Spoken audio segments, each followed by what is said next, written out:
Airport staff stopped a tomb guard escorting a fallen soldier. What happened next will move you. The moment the plane touched the runway, the entire cabin fell silent, but no one knew why. Only one man, dressed in a perfectly pressed ceremonial uniform, sat motionless at the window, his eyes locked on the cargo hold below.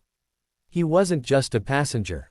He was a tomb guard of the unknown soldier, one of the most elite and solemn duties in the United States military. And inside that plane, was the flag-draped casket of a fallen hero he had sworn to escort home. But when airport staff tried to stop him from exiting the plane with the casket, everything changed. The oath of silence. Sergeant Daniel Hayes had spent years walking the marble path at Arlington National Cemetery, guarding the tomb of the unknown soldier in rain, snow, blistering heat, never showing pain, never speaking, never breaking focus. His uniform was flawless. His movements were precise. His devotion was absolute. He had been trained to remain silent and unseen. But today, silence was not an option. The soldier in the casket was Private First Class Tyler Reed, a 19-year-old who had only been in the service for 6 months. Daniel didn't know him personally, but that didn't matter. Every fallen soldier was family to him. I will bring him home, Daniel had promised. The unexpected obstacle. As the passengers began to disembark, Daniel waited. When the flight attendant approached, he stood. I need to remain with the casket, he said softly. She froze. Sir, airport policy states that you must exit with other passengers. The cargo team will handle. No, Daniel replied calmly. I was assigned to escort him. I do not leave him. Confused, she called her supervisor. Minutes later, a uniformed airport manager arrived, clipboard in hand, voice sharp. Sir, this area is restricted. You are not authorized to accompany the remains on the tarmac.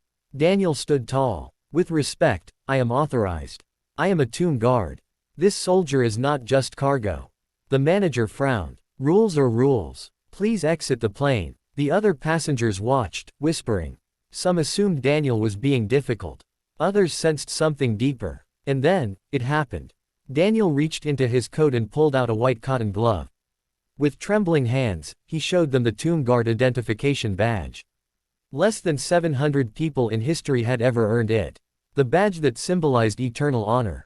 The flight attendant covered her mouth in shock. The manager's eyes widened. Please, Daniel said, voice steady but heavy with emotion. This is not just procedure. This is sacred. The call that changed everything. The manager hesitated, then made a call. Within minutes, airport security, airline officials, ground crew, and even a military liaison arrived. They gathered around Daniel as he explained the ceremony, the tradition, the solemn respect. And something shifted in the air. Silence, understanding, reverence. The manager swallowed hard. Sergeant Hayes, we didn't know. Tell us what you need. Daniel took a slow breath. He deserves the honors he was promised.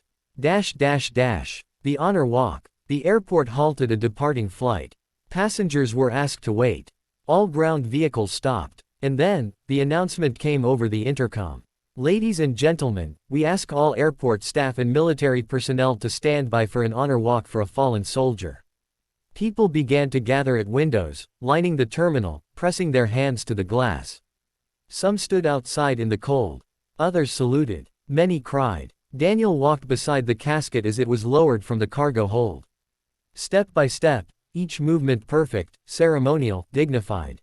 He didn't just walk. He marched with the same precision he used at the tomb of the unknown soldier. Every eye watched in silence. Families held their children close. Even the air felt still. When they reached the hearse, Daniel paused, and raised his hand in a slow, perfect salute. For 30 full seconds, time stopped. The family arrives. A black car pulled up. A mother stepped out, legs shaking, eyes red. Her husband beside her, holding her up. They were Tyler's parents. Daniel approached them quietly. I'm Sergeant Hayes. I guarded your son all the way home. The mother burst into tears and threw her arms around him. I thought no one cared, she sobbed. I thought he died, alone. Daniel's voice broke for the first time in years. He was never alone. He will never be forgotten. A ripple of humanity. One by one, airport staff, baggage handlers, janitors, TSA agents, pilots, passengers, approached the family. Not to take photos, not to stare, but to say thank you. Some knelt, some saluted, some placed their hands over their hearts. Tears ran down faces of people who had never even met the fallen soldier. For a moment, there were no strangers. Only Americans standing together in grief and gratitude. The lesson. Daniel later said, "We live in a world that moves too fast. But sacrifice deserves to make the world stop." This moment went viral, not because of cameras, but because someone in the crowd wrote about what they witnessed. The story spread across the country, reminding millions of the cost of freedom, and the honor owed to those who paid it. Inspiring message. In the busiest places, in the most ordinary moments, humanity can rise. Rules can bend, hearts can open. All it takes is someone brave enough to stand for what is right. True honor isn't silent. True respect isn't convenient. True gratitude is action. The airport staff thought they were just stopping a man from breaking protocol. But they were witnessing a nation remembering its heroes. And because one tomb guard refused to walk away, a fallen soldier was welcomed home with the dignity he deserved.